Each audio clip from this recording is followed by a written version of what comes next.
La Biblia no es una serie de historias desconectadas.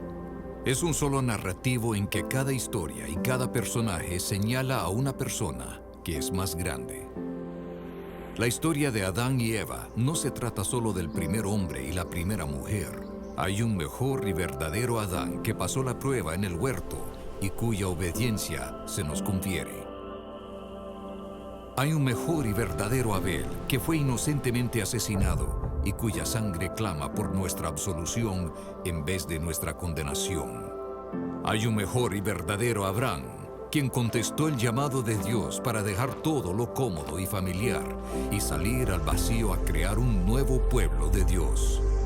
Hay un mejor y verdadero Isaac, el hijo de risa, de gracia, que no solo fue ofrecido por su padre en el monte, sino que verdaderamente fue sacrificado por nosotros. Hay un mejor y verdadero Jacob, quien luchó y recibió el golpe de justicia que nosotros merecíamos, para que al igual que Jacob, solo recibiéramos las heridas de gracia que nos despiertan y nos disciplinan. Hay un mejor y verdadero José, quien a la diestra del rey perdona a los que le traicionaron y vendieron, y que usa su nuevo poder para salvarlos. Hay un mejor y verdadero Moisés, quien se pone en la brecha entre el pueblo y el Señor y es mediador de un nuevo pacto.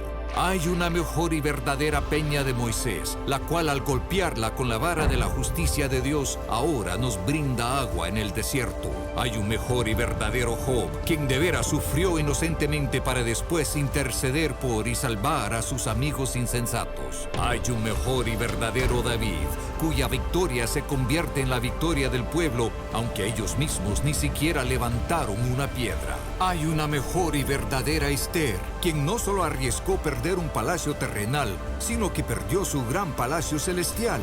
No solo arriesgó su vida, sino que la entregó para salvar a su pueblo. Hay un mejor y verdadero Jonás, arrojado a la tempestad por el rescate de muchos. Hay un mejor y verdadero Cordero Pascual, inocente, perfecto, indefenso, inmolado para que pasara de largo el ángel de la muerte. Él es el verdadero templo, el verdadero profeta, sacerdote y rey, el verdadero cordero y sacrificio, la luz verdadera y el pan verdadero. La Biblia no es una serie de historias desconectadas. Es un solo narrativo que nos señala a una persona, a Jesús.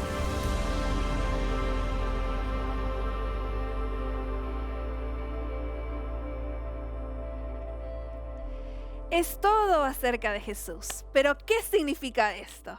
¿Cómo están?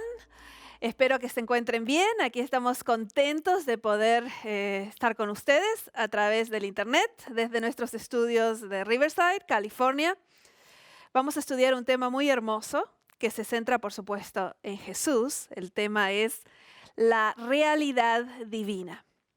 Voy a comenzar con una historia, que es la historia del tenedor. Seguramente ustedes ya la escucharon, pero se las quiero contar otra vez porque se hizo personal esta historia para mí y les voy a decir por qué.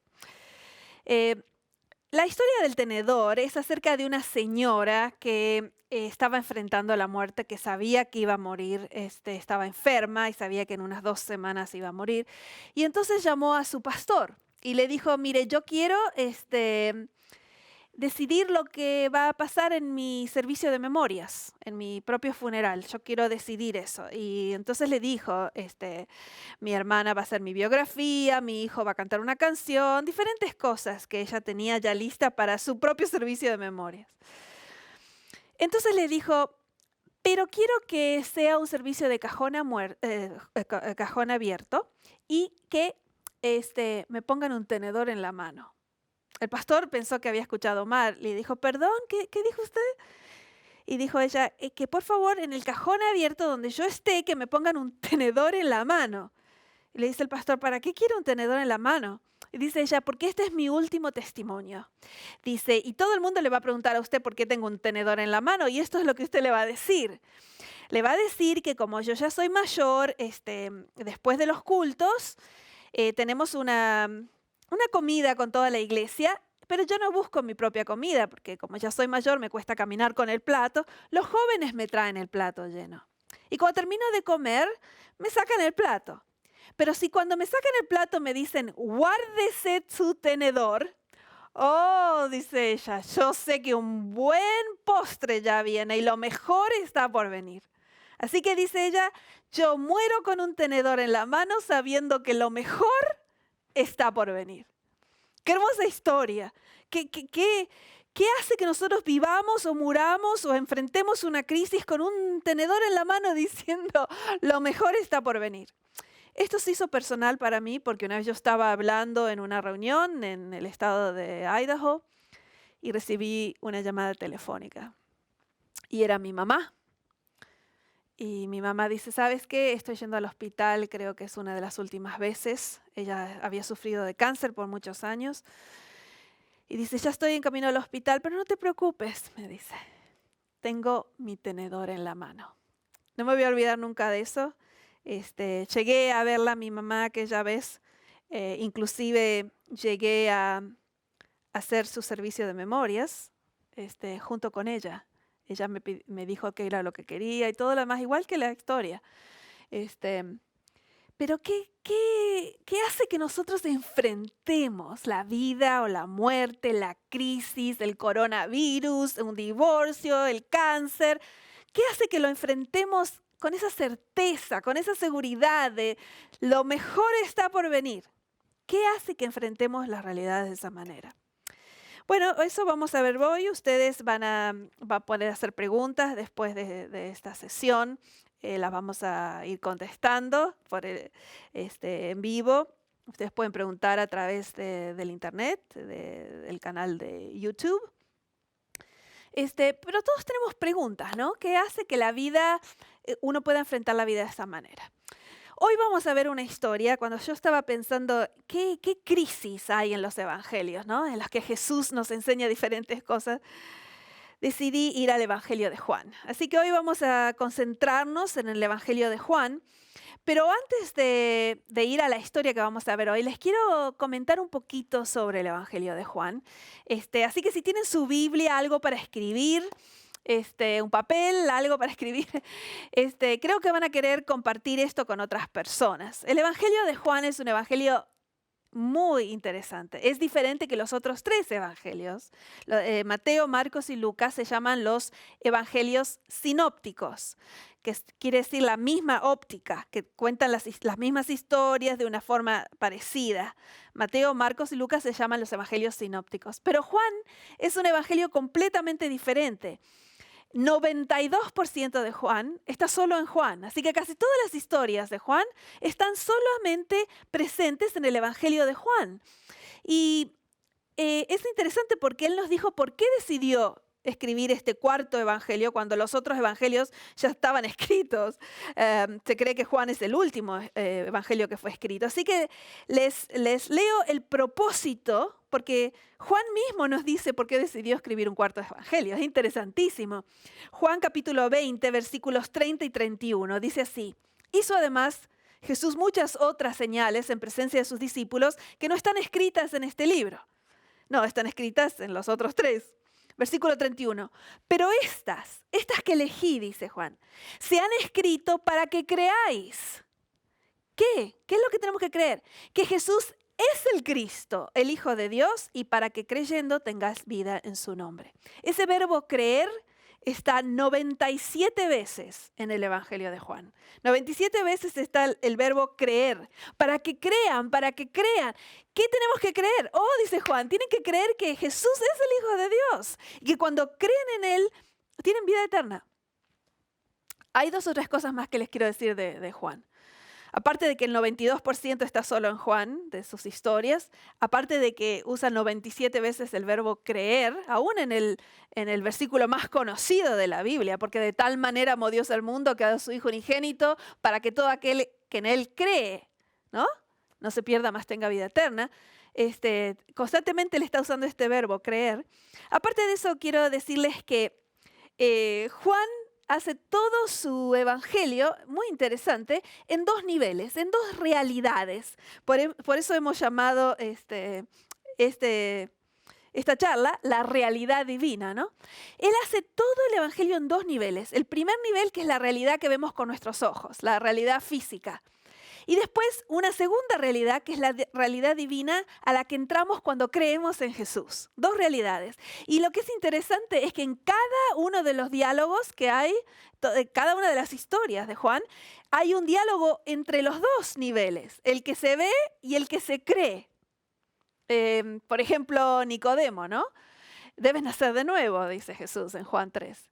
¿Cómo voy a nacer de nuevo y meterme en el vientre de mi madre? Dice Nicodemo. No, dice Jesús, no es este el nivel que te estoy hablando de este nivel. O el capítulo 4, mujer samaritana, dame de beber, pero pídeme a mí agua, porque tengo otra clase de agua. Señor, el pozo es hondo, no tienes con qué sacarla. No, dice Jesús, no estoy hablando de este nivel, estoy hablando de este nivel. Así que cada historia en el Evangelio de Juan tiene dos niveles. Y usted entra al segundo nivel solamente cuando cree en Cristo. Diferente que lo que ve, ¿no? Otra cosa que tiene Juan es que los grandes yo soy que revelan a Jesús están en este evangelio.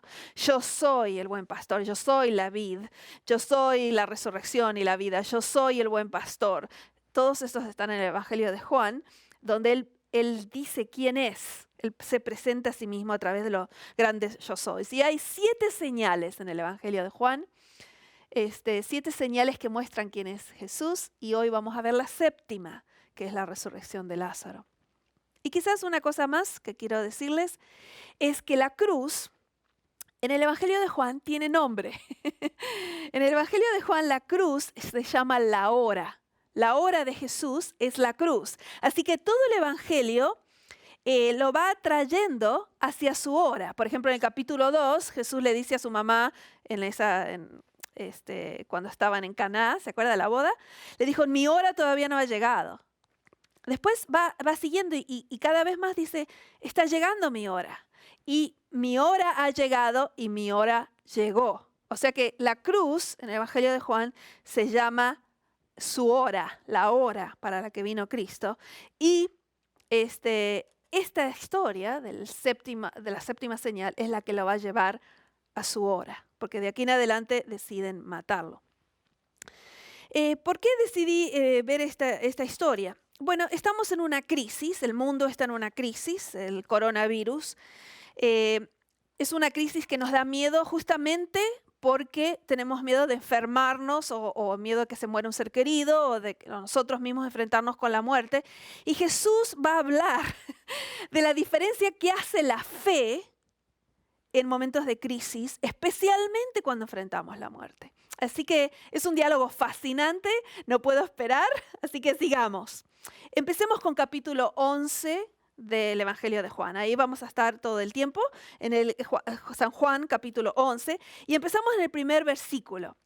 El primer versículo dice, estaba entonces enfermo uno llamado Lázaro. Y aquí empezamos a tomar notas.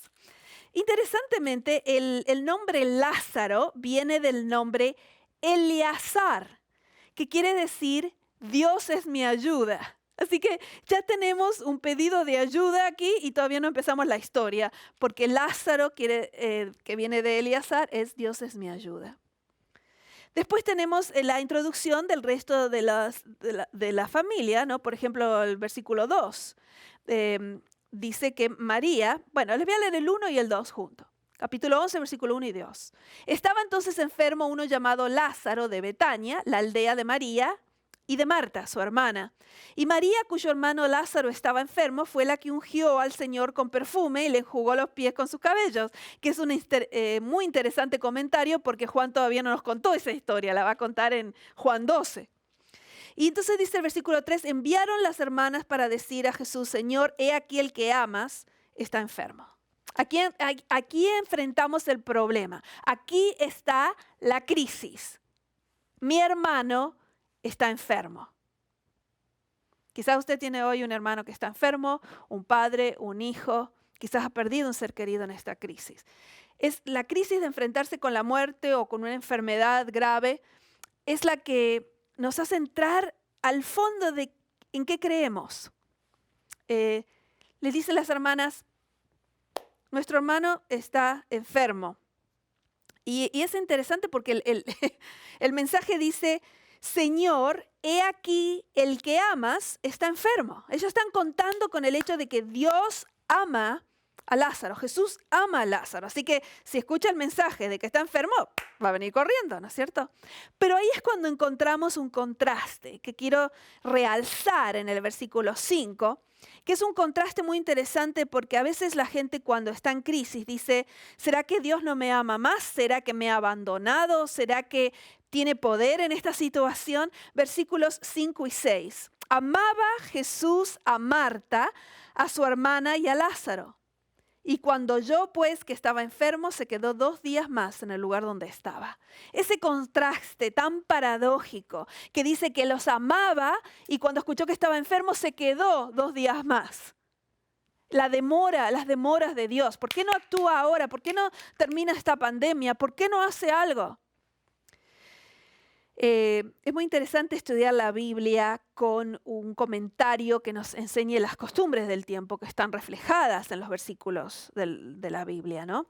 En este caso, si usted estudia con uno de esos comentarios, nos va a decir que en ese tiempo había una creencia. No es lo que enseña la Biblia, pero era lo que la gente creía. Que una persona que moría, el alma quedaba 3 días alrededor de la tumba y en el 4.º día se iba y la persona estaba completamente muerto. Que los primeros 3 días estaba un poco muerto, pero después el 4.º día estaba completamente muerto. Y Jesús espera hasta el 4.º día para ir, porque Él va a resucitar a Lázaro, como ustedes saben la historia, y va a llegar el 4.º día cuando todos saben que está completamente muerto. Por supuesto, nosotros creemos que está muerto en el momento que murió, pero no era la creencia de ese tiempo. Y cuando entendí esto, de que las aparentes demoras de Dios tienen un propósito, me hice un refrán para mí misma que dice así: las aparentes demoras de Dios están diseñadas para mostrar la magnitud del milagro. Las aparentes demoras de Dios están diseñadas para mostrar la magnitud del milagro. No siempre entendemos lo que está haciendo Dios detrás de las escenas. ¿Por qué permite ciertas cosas? ¿Por qué hay enfermedad? Ya sabemos que hay enfermedad y muerte porque estamos en un mundo de pecado, pero a veces no entendemos cuándo es que Dios decide hacer algo ahora o esperar o no hacerlo y esperar hasta que venga en su venida. No entendemos siempre eso, pero Jesús va a tener un diálogo aquí con Marta en un momentito que nos va a ayudar en este aspecto. Entonces después de eso dice Jesús que Él tiene un plan. Antes de eso exactamente dice en el versículo 4 que esta enfermedad no es para muerte, sino para la gloria de Dios, para que el Hijo de Dios sea glorificado. Así que nadie cree que Lázaro va a morir, ¿no es cierto? Nadie entiende el plan, porque Dios nunca nos cuenta el plan, pero Jesús dijo que no es para muerte, entonces no será para muerte. Bueno, ahí es cuando viene un diálogo entre los 2 niveles de los que hablamos. Versículo 11. Dicho esto, les dijo, pues, nuestro amigo Lázaro duerme, mas voy a despertarle. Dijeron entonces sus discípulos, Señor, si duerme sanará. ¿Se acuerdan de los 2 niveles? El que se ve y el que se cree. Oh, si está durmiendo, entonces va a sanar. Versículo 13, pero Jesús decía esto de la muerte de Lázaro y ellos pensaron que hablaba de reposar del sueño. Entonces Jesús les dijo claramente, Lázaro ha muerto. Y después le dice, pero me alegro por vosotros de no haber estado allí para que creáis. Así que Él tiene un plan, ellos no lo entienden, regularmente no lo entendemos el plan de Dios. No entendemos cómo una situación difícil, como una crisis, como una pandemia, como un sufrimiento, Dios puede hacer que en todas las cosas, ayuden a bien, que le den gloria y no entendemos cómo. Esas son las cosas que a veces uno quiere tener todas las explicaciones, ¿no? ¿Cómo puede ser que Dios acerque a la gente a sí mismo a través de una situación como esta? ¿Por qué permite Dios estas cosas? Bueno, ahí vamos a ir con este tema, ¿no? Llega Jesús en el 4.º día a donde estaba Lázaro. Y aquí empieza el diálogo. Por favor, presten atención, es un diálogo que nos va a ayudar muchísimo en cómo enfrentar las crisis, especialmente crisis graves, como son enfermedades o muerte. Capítulo 11 de Juan, empezamos en el versículo 21. Este es el diálogo, el primer diálogo con Cuando Marta escuchó que Jesús había llegado, salió a encontrarle, dice el versículo 20. Versículo 21. Marta dijo a Jesús, Señor, si hubieses estado aquí, mi hermano no habría muerto. Más que un reproche, es un dicho de fe, ¿no? Ella dice, yo sé quién eres tú. Si tú estarías aquí, mi hermano no hubiera muerto. Y es verdad. Entonces dice algo más, versículo 22. También sé ahora que todo lo que pidas a Dios, Dios te lo dará. Interesante. Todo lo que pidas a Dios, Dios te lo dará. Esta bolsa hoy va a ser nuestra bolsa de la fe.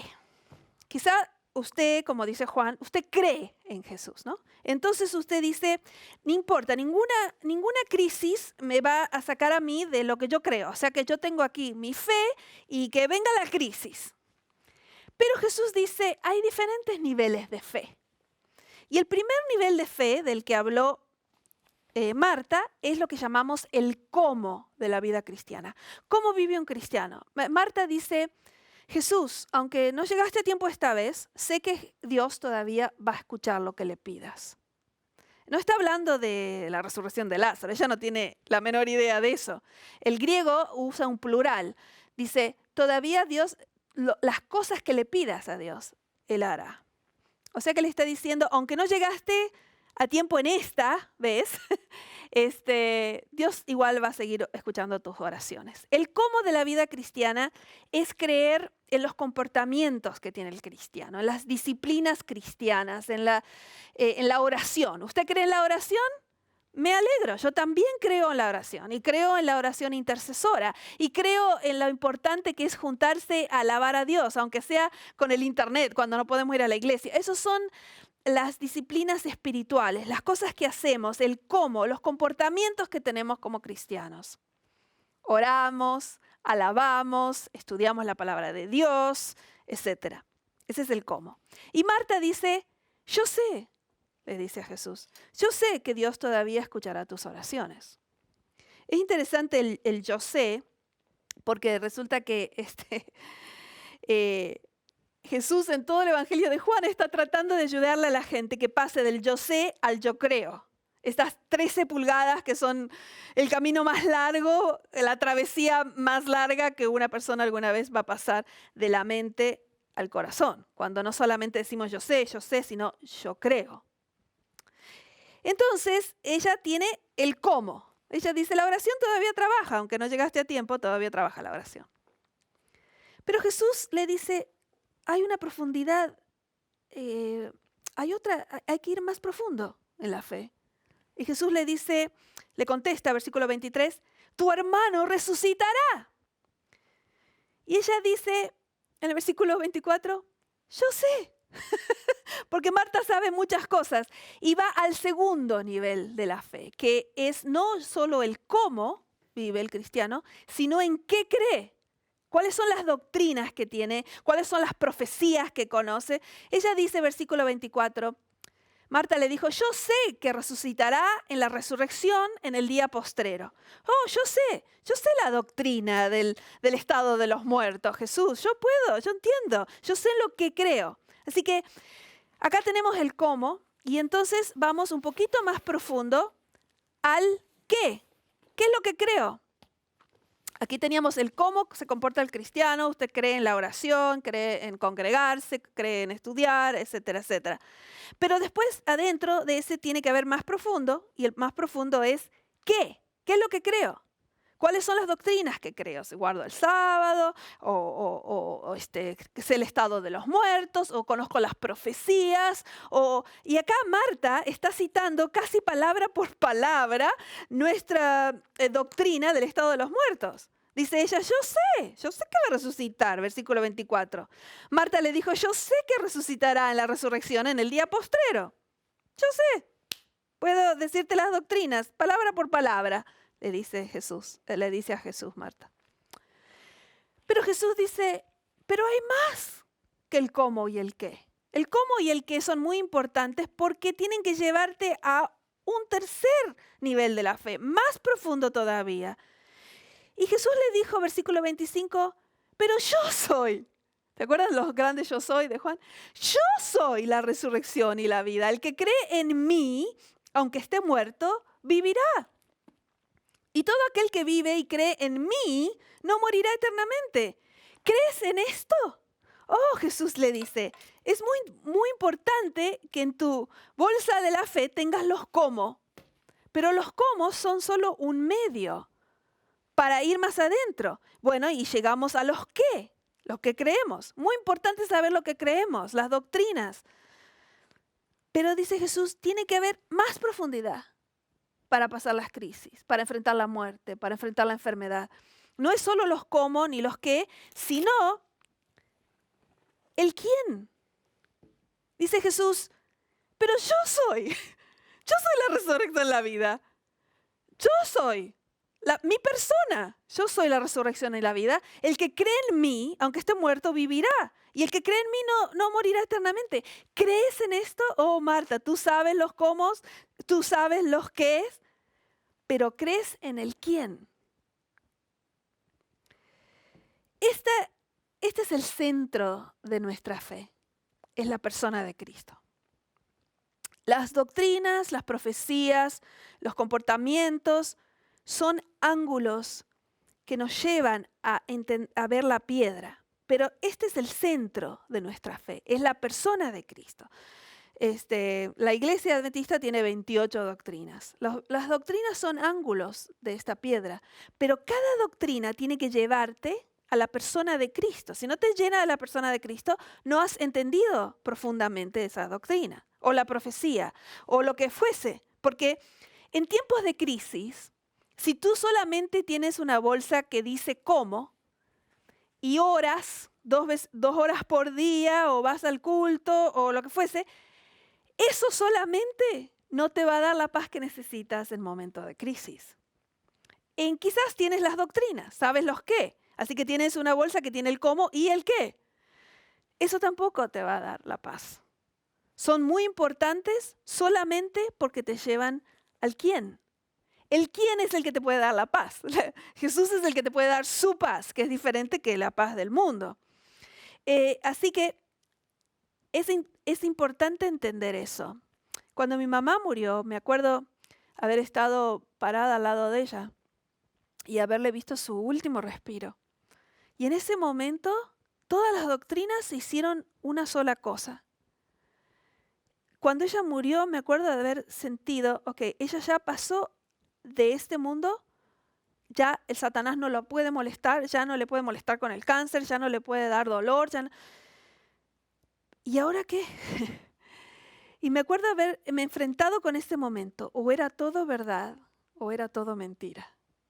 O sea que yo creía que la persona de Cristo la iba a resucitar otra vez o no creía. Y por supuesto creo y sé que la voy a volver a ver, pero no solamente porque yo oro y estudio la palabra de Dios y me congrego, o no solamente porque sé las doctrinas que creo, sino especialmente porque es el quién el que me ha dado esa certeza. Las doctrinas, los comportamientos son como popotes, son como decimos en Argentina, pajitas, que nos dan el agua de vida, pero en ellas mismas no existen solas. Porque si están solas, no te dan la certeza que necesitas, el fundamento para momentos de crisis. En la cruz, Jesús compró el derecho de salvarnos. Entonces la cruz se hizo el centro de nuestra creencia, porque es la persona de Cristo muriendo, viviendo primero una vida perfecta, muriendo una muerte perfecta, resucitando una resurrección perfecta. Así que yo cuando paso por una crisis, me someto a la persona de Cristo. No simplemente, yo hago ese comportamiento o creo en esta doctrina o sé esa profecía no, me someto a la persona de Cristo, que está en el trono, sentado, en control de la situación. Yo no voy a entender la mitad de las cosas que pasan. Pero si mi fe está aferrada a la persona de Cristo, entonces Él me da una paz que sobrepasa lo que yo entiendo. Por eso Filipenses, capítulo 4, versículos 6 y 7, dice que Dios nos da una paz que sobrepasa lo que entendemos. Este es nuestro entendimiento y esta es la paz que Dios nos ofrece. Sobrepasa nuestro entendimiento. Sé que muchas veces no vamos a entender lo que pasa, pero Dios nos va a dar una paz por encima de lo que entendemos. Así que es muy importante entender eso. Este versículo aquí, cuando Jesús dice, yo soy la resurrección y la vida. El que cree en mí, aunque esté muerto, vivirá. Y todo aquel que vive y cree en mí no morirá eternamente. ¿Crees en esto? Marta, tú sabes tantas cosas, pero ¿crees en esto? Y ella le contestó, versículo 27, sí, Señor, yo he creído que tú eres el Cristo, el Hijo de Dios, que has venido al mundo. Era como diciendo, sí, me olvidé decirte, pero sí, yo creo quién eres. Esos versículos 25 y 26 donde Jesús dice, yo soy la resurrección y la vida. 2 años después que murió mi mamá, murió mi papá. Perdí ambos de mis padres en 2 años, que fue muy difícil porque soy única hija, no tengo ningún hermano ni hermana. Y me tocó ungir a ambos de mis padres. La mayoría de ustedes saben que yo soy pastora. Me tocó ungir a ambos de mis padres para la muerte. Es diferente ungir a los padres que ungir a cualquier otra persona. Y después me tocó hablar en los servicios de memoria, tanto para el de mi mamá como el de mi papá. Y cuando yo estaba ungiendo a mi papá, fue el segundo padre en morir, o sea que mi mamá había muerto primero, mi papá fue pastor toda su vida, más de 40 años fue pastor de la iglesia adventista. Y me acuerdo él sentado allí sabiendo que ya estaba por morir, ya la quimioterapia no tenía efecto, es más, tenía efectos adversos. Y llegó el momento de ungirlo, porque él se daba cuenta que iba a morir. Entonces le digo, papá, te voy a leer un versículo que tú has citado muchas veces, pero ahora es tiempo de que tú digas si crees en esto. Imagínense un pastor de más de 40 años de servicio. Diferente decirle, papá, versículo 25, papá, Jesús dijo, yo soy la resurrección y la vida. El que cree en mí, aunque esté muerto, vivirá. Y todo aquel que vive y cree en mí no morirá eternamente. Papi, ¿crees en esto? ¿Crees que Jesús es quien dijo que es? Y me acuerdo mi papá con una paz increíble, sabiendo que iba a morir en unos días, me dijo, sí, yo sé que voy a ser salvo, no por quién soy yo, sino por quién es Él y lo que hizo por mí. Yo sé que voy a ver a Jesús cara a cara y creo en Él, creo en la persona de Jesús, que hizo por mí lo que yo no podía hacer por mí mismo. Nunca me voy a olvidar. Imagínense ese momento, ¿no? En la cruz, Jesús aseguró nuestra salvación. Entonces, cuando yo no entiendo, justamente hace unos días puse en el Facebook, ¿no? Cuando no ves la mano de Dios, cree en el corazón de Dios. Porque nosotros muchas veces no entendemos qué es lo que está haciendo Dios. La mayoría de las veces no entendemos. Pero hemos visto su corazón en la cruz. Así que entendemos y creemos en su amor por la humanidad, aunque no entendamos todo lo que hace. Así que por eso es tan importante que tengamos el quién. Porque si usted tiene el cómo y el qué, le puedo asegurar que en momentos de crisis no va a ser suficiente para darle paz o darle certeza. Es el quién que está dentro del qué, que está dentro del cómo, el que le va a dar a usted la paz en momentos de crisis. La persona de Cristo. Cuando yo era una niña, unos 4 años tenía, mi papá era evangelista en ese tiempo, en Argentina, en el sur, en la Patagonia. Y estábamos en un pueblito que se llamaba Huatraché, en La Pampa, en la Patagonia Argentina. En ese tiempo nos mudábamos cada 6 meses porque, mi papá preparaba, digamos, la ciudad donde iba a hacer sus conferencias por 2 meses. Después venían las conferencias, que eran todas las noches, por 30 días o 60 días, no me acuerdo. Y después se fundaba una nueva iglesia. Y entonces nos mudábamos de vuelta y empezaba todo de nuevo. Y en este pueblito Cuatraché, que era un pueblito bien humilde el pueblo, tengo asma hasta el día de hoy, la agarré en ese pueblo. Vivíamos en una casa de barro, que estaba hecha. Y una vez mi mamá un día me dice, ¿sabes qué, Lizzy? Ese es mi sobrenombre. Lizzy, voy a pedir una bicicleta prestada y nos vamos a ir a los campos de trigo, solamente tú y yo. Vamos a tener un día entero hermoso en los campos de trigo. La Patagonia tiene unos campos hermosos. Y yo no podía esperar, ¿no? Y mi mamá hizo una sillita en la parte de atrás de la bicicleta, porque yo era muy chiquita para andar en la bicicleta grande. Y ella se sentó en la silla principal y agarró el manubrio y ahí nos fuimos en un viaje hermoso, un día de picnic, un día que íbamos a pasar en los trigales de la Patagonia. Íbamos en el medio de esta situación, de ese caminito para la bicicleta, en el medio de los trigales, ya a muchos kilómetros de la ciudad, no había nada. Y de repente hubo unos agujeros en el caminito y se empezó a hacer la bicicleta así. Y mi mamá me dice, acomódate que te estás por caer. Y yo me acomodé en esa sillita que estaba atrás de la bicicleta, me acomodé y algo terrible pasó.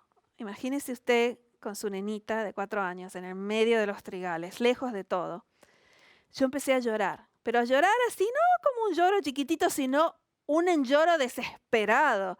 Y mi mamá para la bicicleta a ver qué es lo que está pasando y entonces yo no puedo ni hablar. Estoy en tanto dolor que no puedo hablar y le señalo mis pies. Y mi mamá dice, ¿pero qué pasa? ¿Qué pasa, Lizzy? ¿Qué pasa? Y entonces en ese momento yo le señalo y ella decide sacarme las medias. Yo tenía medias hasta la rodilla, ¿no? Y cuando saca la media, junto con la media sale la mitad de mi pie. Lo que pasó fue que cuando ella me dijo que me enderece, yo había metido mis piecitos chiquititos en la rueda de la bicicleta y me sacó el pie. Me cortó toda la mitad del pie. Y cuando ella saca la media, sale toda la mitad del pie. Y yo me acuerdo, porque tengo una cicatriz chiquitita acá ahora, me acuerdo haber visto el hueso blanco de mi talón. Yo ahí me estaba desangrando, me estaba muriendo y yo podría haber dicho, bueno, yo sé cómo se anda en bicicleta, sé. Pero estoy tan discapacitada que no lo puedo hacer.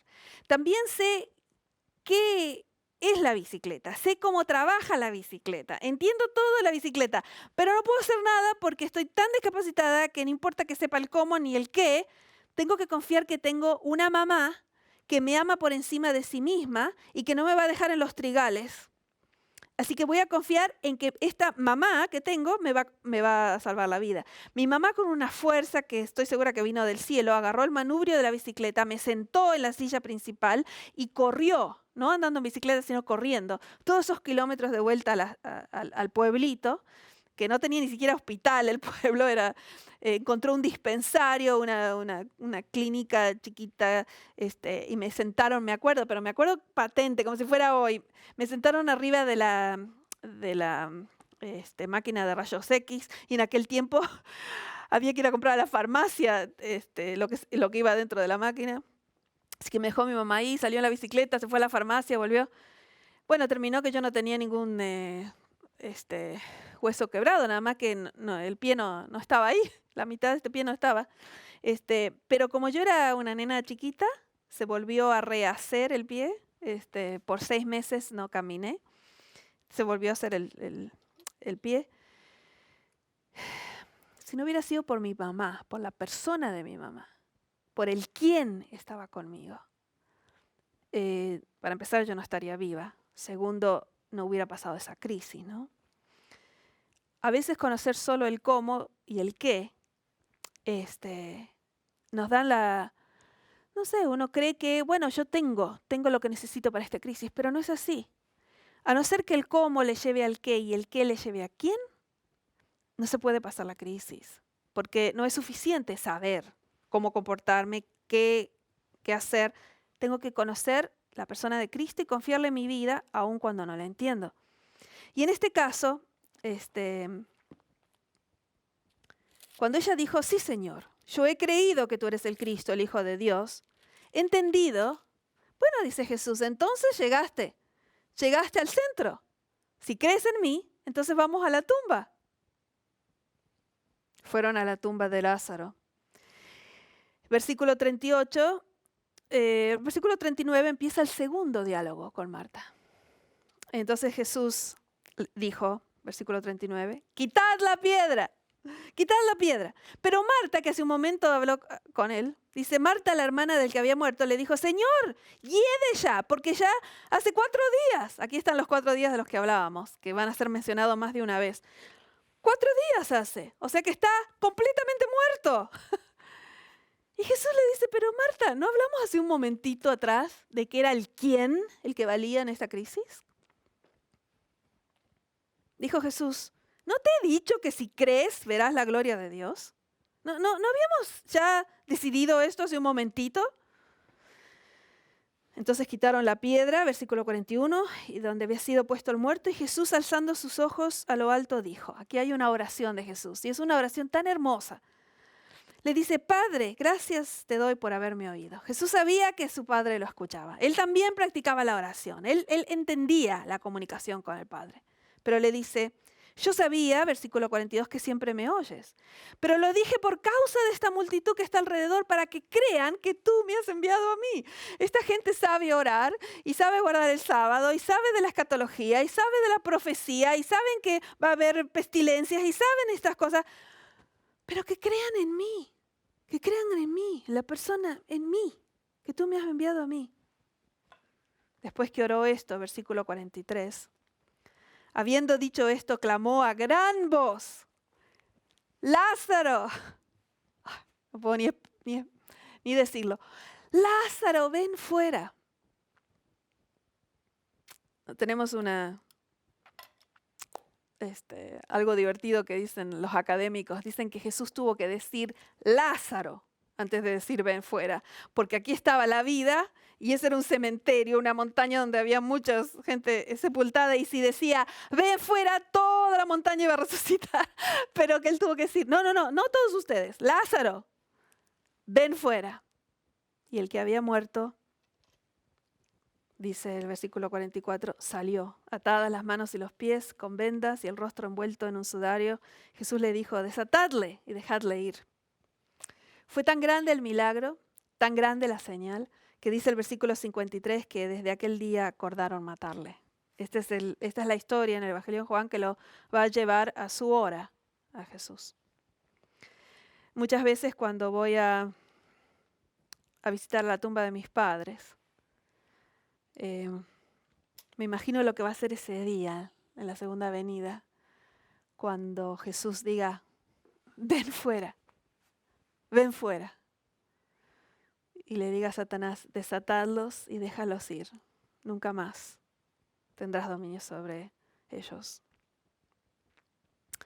No sé en qué crisis te encuentras hoy, no sé en qué tumba personal. Quizás el coronavirus te ha llenado de ansiedad. Quizás has perdido un ser querido. Quizás esta es una situación financiera o de relaciones o de enfermedad. Algo que te ha hecho temblar tu bolsa de la fe, ¿no? Y has encontrado que los cómo no son suficientes, ni siquiera los qué son suficientes. Y hoy te invito a que vayas al quién, la persona, que te sometas a Cristo.